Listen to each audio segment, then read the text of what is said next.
The Surrogate Mother. When the Surrogate Mother, when a dream turns into a deadly obsession.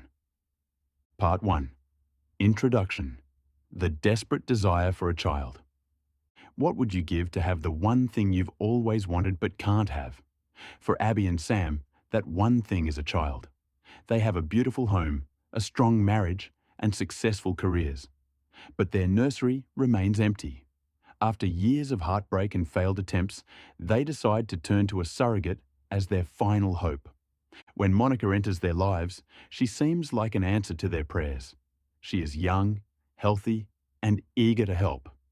But as the life inside Monica's womb begins to grow, so does a chilling realization for Abby. Monica doesn't just want to carry a baby for the couple. She seems to want Abby's entire life. Welcome back to the channel. Today, we are unmasking the layers of Freida Mcfadden's high-stakes psychological thriller, The Surrogate Mother. Fasten your seatbelts, because in this house, the guest isn't who she says she is, and the miracle is about to become a nightmare. Part 2. Breathless. Plot highlights. A hostile takeover. 1. The silent intrusion. The drama ignites when Monica moves into Abby and Sam's home under the guise of making the pregnancy easier to manage. It starts small.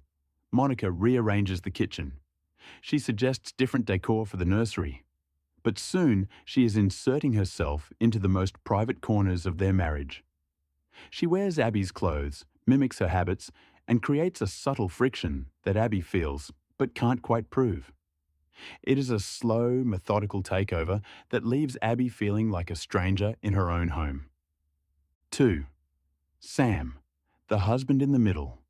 Freida Mcfadden is a master at creating husbands who make the reader want to scream at the screen.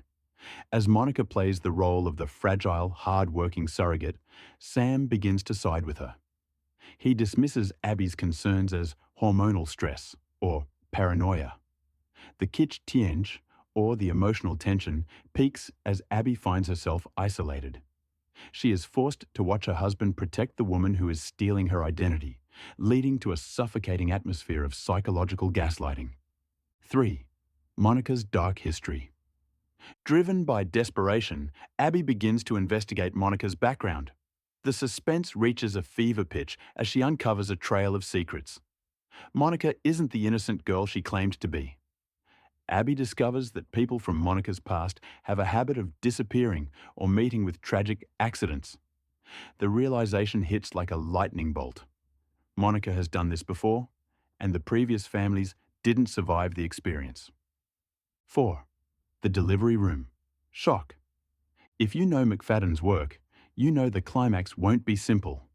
The tension explodes during the birth of the child. But the true Freida twist happens right after the delivery. The secret Monica has been hiding, and the true motive behind her pregnancy, will leave you gasping. It is a brilliant rug pull that changes everything you thought you knew about who the real victim is in this twisted triangle. Part 3. Psychological highlights. Motherhood as a weapon. What makes The Surrogate Mother so compelling is how it weaponizes the maternal instinct. The book dives deep into the raw vulnerability of women struggling with infertility. Abby's pain is used against her in the most cruel way possible. The highlight of the book is the portrayal of possession.